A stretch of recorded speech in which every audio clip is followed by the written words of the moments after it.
Exactly 24 years ago, almost to the day, I was sitting in a far less fancy cap and gown getting my undergraduate degree from the University of Michigan. And I have to tell you, I love being back in Ann Arbor, because Ann Arbor is the very first place I ever appeared before a judge in a real courtroom. Back in college, a few friends, we did something stupid. We threw a party that was too loud and we got a noise violation. So naturally, we went to argue it in court. And when we were deciding who should speak for the group, I told my friends, I got this. I'm applying to law school. Now, can we just unpack that for a moment? In any other industry, can you claim experience simply by the fact that you've filled out the application? If someone needs their appendix out, would you trust someone who said, I applied to medical school, I got this? If you're on a plane that's going down, do you trust the person who steps forward and says, no problem, I'm thinking about flight school? But back to my courtroom debut, I got this, I told them. And I stepped in front of the judge, and I opened my mouth, and she said to me, stop talking, Mr. Meltzer. And right there a metaphor was born. And as you hear my speech today, many of you may be tempted to say the same, stop talking, Mr. Meltzer, which really does prove that my life is exactly the same as it was 24 years ago. First, a quick thank you to the dreamers who made my speech here possible, Dean Mark West, whose kindness and faith are greatly, greatly appreciated. Our most trusted and dear friends, Mark and Rachel Bernstein, who, I'm not joking, Mark was one of the people in the house there, and my wife, Corey. I love you all very much. And also, this is dedicated to my parents, who both passed away, but I think would just fell to know that their son, the first in our family to go to college, much less grad school, was standing up here today. So, for them. Thank you also to the incredible faculty, the staff. No, thank you for the parents. We'll get to it. I know, trust me, it gets me choked up too. To the staff, to the community, and everyone who makes Michigan the authentic law school that it is. And most of all, I want to thank you, the graduates. And even more, your family, your friends, all these people who are here today because they love you. No one who has climbed this high, who got to this point, got here without all these people who love you. So please, one round of applause for them again.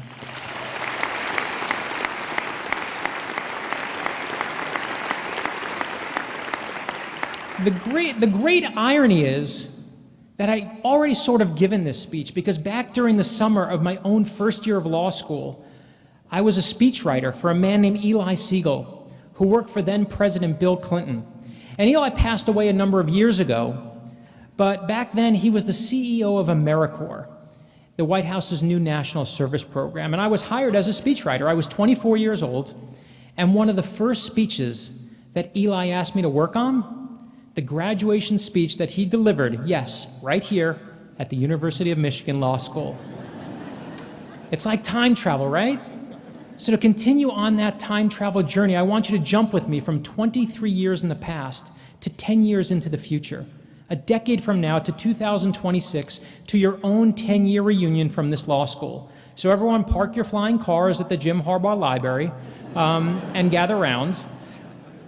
When I went to my own 10-year reunion of law school, I was excited because the group that I was surrounded by in law school, my classmates, they were some of the most eclectic, amazing people that I'd ever met. We had a former soldier who stormed Iraq, a doctor, someone who was a zombie in Michael Jackson's Thriller video. This was a group. But when I got to that 10-year reunion, I was shocked by what I saw. Yes, many of the people there loved their jobs, but many of them were miserable. They were miserable.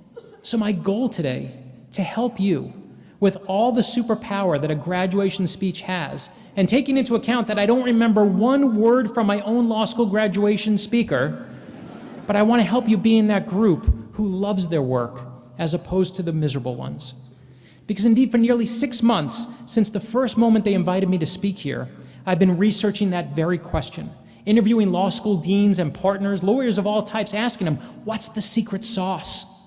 How do you get to be not just an accomplished lawyer, but a happy one? There is an answer. There is a path to take. But to do it, you'll need to take the greatest risk that you'll ever take in your life. It's a vital risk. It is something you must do to move forward after this day, and it will terrify you. So what's the greatest risk you'll ever take in your life? It's admitting what you want. It sounds so easy, right? But it's not, especially for lawyers. Why? Because according to a friend who's the dean at the University of Colorado Law School, it comes from one thing that all of us as lawyers do. We ride the escalator. What's the escalator? It's a social compact. We're taught it early on, right? You get good grades in high school, you'll go to a good college. You ride the escalator up. You get a good LSAT, you get a good SAT score, you go to an even better one. The escalator takes us up some more. Do well in college, good LSAT, you'll go to a good law school. We ride the escalator again. Trust me, I rode it too. And it's taken us all, every one of us, to unbelievable places. It took you right here. Enjoy the view because that escalator has served you so well. But I'm telling you, if you hear only one thing I say today, the ride on the automatic escalator is over. In the real world, nothing is automatic. The escalator is gone. Instead, you now stand at the top of this amazing plateau. The escalator has vanished. But the good news is, while there's no more escalator, you're now surrounded by an infinite number of paths, all of them stretching out to unknown careers, unknown futures.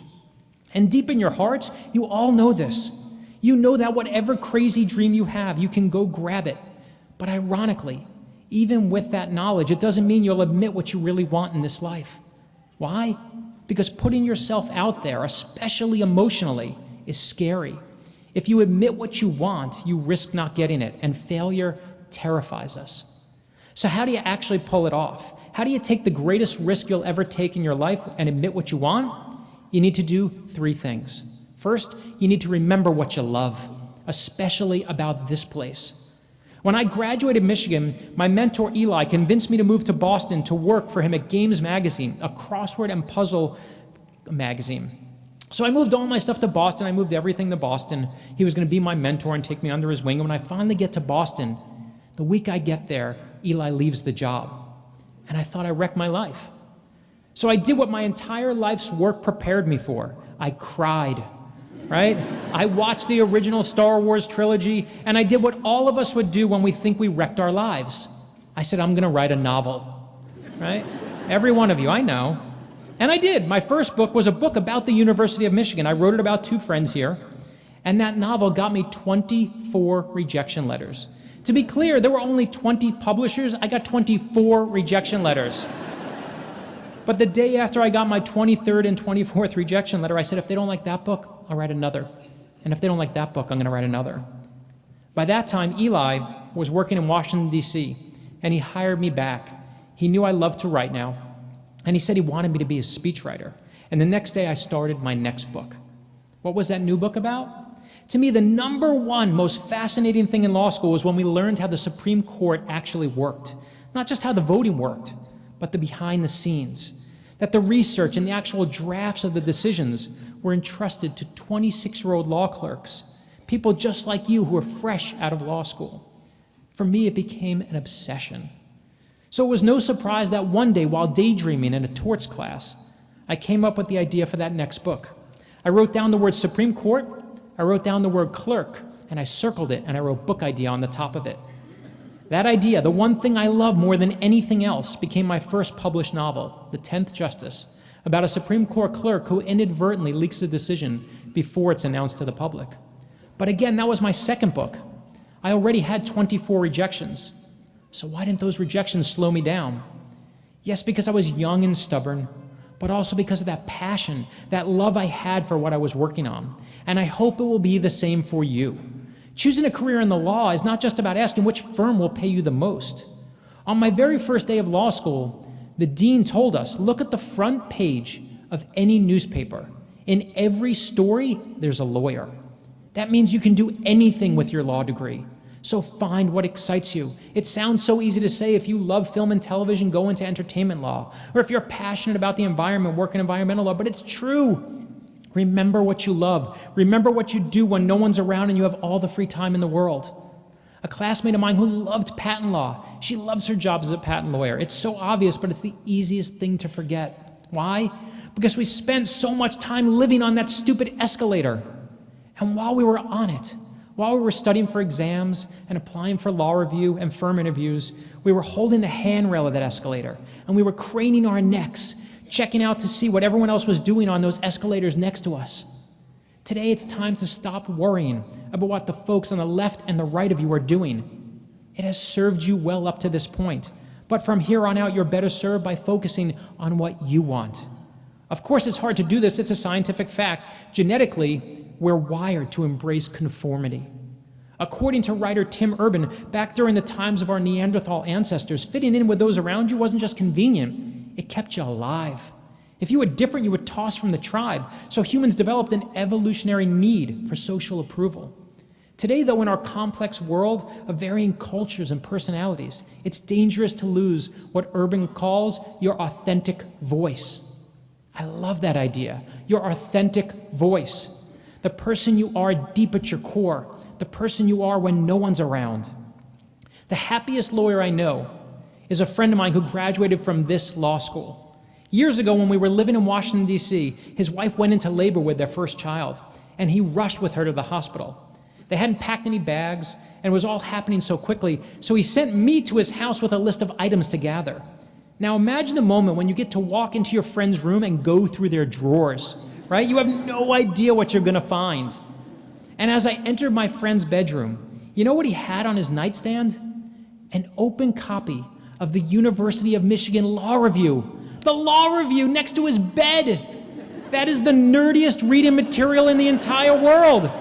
And I can promise you, if that were my nightstand, that is not what you would have found. But that's the best thing you can find. Why? Because he loves it. It's him. It's his authentic voice. He was that guy here who loved the big ideas of the law, the intellectual back and forth. And so it's no surprise that today he's an appellate lawyer, arguing cases before the Supreme Court. Am I like him? Of course not. Are any of you like him? Some of you are. What matters is that he's true to his voice. You need to be true to yours. Find what's on your mental nightstand and figure out how to bring it into your life. And after that first step of remembering what you love, the second step in admitting what you want is this: remember what scares you. My greatest fear in my entire life came when I was 13 years old. I was living in Brooklyn, New York. I came home from school at 3 o'clock in the afternoon, and there was my father sitting in shadow, in silhouette, in our apartment. I still see him in that big armchair in our living room. And when your father's home from work at 3 p.m., you know something's wrong. On that day, my dad was fired. He lost his job. He had no savings, nothing to fall back on. My father picked us all up and moved to Florida. He called it the do-over of life. We had no place to live. He had no job, only $1,200 to his name. My dad was always bad with money. And that moment scarred me for life, because in one bad day, I watched my whole life evaporate. Poof. My friends, where we lived, everything we had, gone. My whole life, my biggest fear is reliving what happened to my father. Not the loss of something stupid like money. I'm talking about the loss of stability, of safety, the fear of not even knowing where we'd live. That fear is what scares me. It's what terrifies me. But it is absolutely what drives me. It is the fire in my soul. Our greatest strengths are our greatest weaknesses, but our greatest weaknesses, if harnessed correctly, can be our greatest strengths. Back when I was 14 years old, my first job was scooping ice cream. I worked at the Haagen-Dazs in the Aventura Mall. By the time I was 17, a friend and I convinced the owner to let us be the managers of the store. And one day this woman came up to me and she snapped her fingers at me. And she said, "You need to serve me," she barked. And I said, "Ma'am, I'll be right with you." And she said, "Now." And we go back and forth, and eventually I tell her, "You know what, ma'am, when you talk to me like that, I'm not gonna serve you." And she goes ballistic and she yells, "I wanna see the manager." And I said, "Hold on, I'll get him for you. Can I help you?" And she says, "You're not the manager." And I said, "Yes, I am, and I'm telling you, we're still not serving you." And she screams at me, "You're gonna be working at this miserable ice cream store for the rest of your miserable life." And I said to her, "Ma'am, if I'm still working at this ice cream store for the rest of my miserable life, you're still never getting any ice cream." Trust me, I feel the same way. And for years, I used to tell that story laughing and saying it never bothered me. But today, for the very first time, I need to admit, it did bother me. It terrified me. It made me see that what happened to my dad, that was going to be my own future. It made me feel like my life would be small or somehow limited. But I also now realize that fear that this woman brought out in me, it fueled me. It drove me. Remember what scares you. When you're jealous of something, afraid of something, enraged by something, that's your body telling you care deep within you about whatever it is that's eating at you. So figure out what it is, embrace it, and let it be your own rocket fuel. So the greatest risk you'll ever take, you got to admit what you want. How? We talked about remembering what you love. We talked about remembering what scares you. Let's talk about the third and final way, remembering what brought you here in the first place. Every one of you graduates is a different person than you were 3 years ago when you first entered law school. But you all came here for a reason. For some of you, it was because you're a leader, a person who likes to be in charge. To paraphrase the great Greek philosopher Jerry Seinfeld, lawyers are the ones who read all the rules on the inside of the box top of Monopoly. So yes, some of you are here because you're well organized and smart, because you like order. Others are here for a sense of justice, of doing right, of standing up for people who need representation. Maybe you're here for this beautiful community, or maybe you're here because you're ambitious, or you're just the stubbornest, most single-minded person you know. Those are all good things. Don't apologize for who you are. They're the reasons you entered this place. Of course, the problem is life has a way of making you forget what brought you here. Bills come, and weddings come, and children come, and more bills come, and suddenly you're taking a job for a paycheck rather than for passion. I did it too, trust me. I understand the financial burden. By the time I was done with college and law school, I had a solid 5 figures of debt to pay off. And the weight of that burden terrified me. But here's the good news. You are graduating from the University of Michigan Law School. All of you are smart and accomplished, and you have a degree that will serve you forever. That's it. You won. Congrats, you actually won. It's true.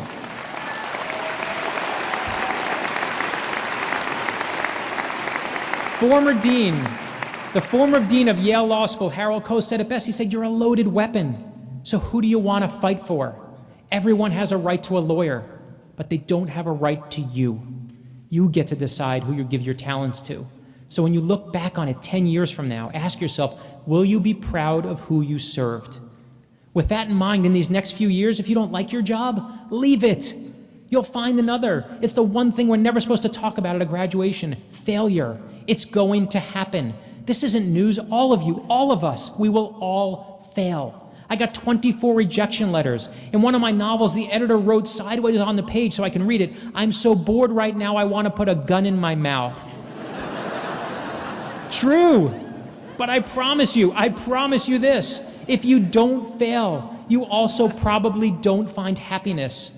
And in those moments where you've lost sight of happiness, you know what to do? Hello, are you not listening to my awesome 3-point plan? Remember what brought you here. Every year you get older, it is harder to take risks. It's easier now. Life is a series of experiments. Does that mean you should go off and do something stupid? No, we're lawyers, we hate stupid. But if you go to try something new or something different, or even something where you use your training in other realms, which you can all do, that's the best part of this degree. I am proof of this. I know you'll manage your risk wisely, so don't be afraid to take that risk. One of my dearest friends decided that it was time to look somewhere else for a legal job. So he gave his notice. But 2 weeks into that notice, he was swirling with regret. He always wanted to be an assistant U.S. attorney. He felt like he owed it to himself. He needed to just try. That's why he went to law school. For a strong sense of justice, he had to try. And then 3 hours after his daughter was born, with the hospital band still on his wrist, he went down to his interview. Did he get the job? Well, actually, no, he didn't. He failed. But a few years later, he applied again, never losing track of that thing that drove him to law school in the first place. And that second time, of course he got the job. He's one of the happiest lawyers I know.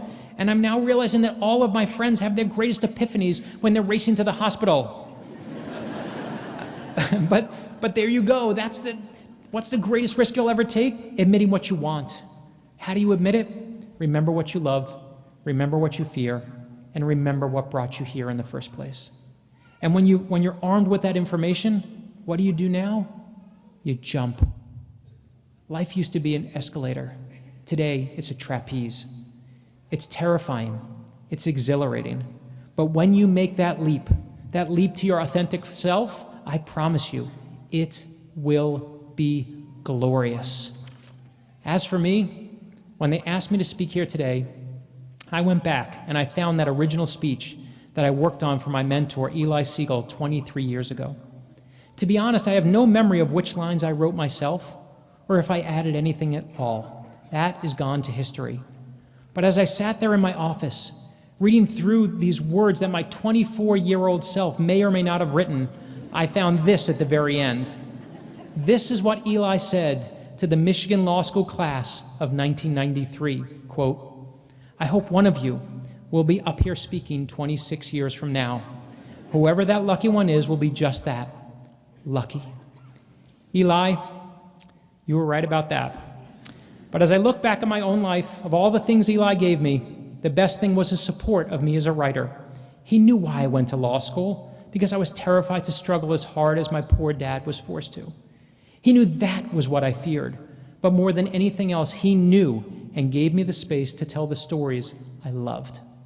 May you all find what you love, conquer what you fear, and never forget that fire that brought you here. And a decade from now, at your own 10-year reunion, or 23 years from now, when you're the one speaking up here, I hope you always stay true to your authentic voice. Thank you, Eli. Thank you all. Go Blue.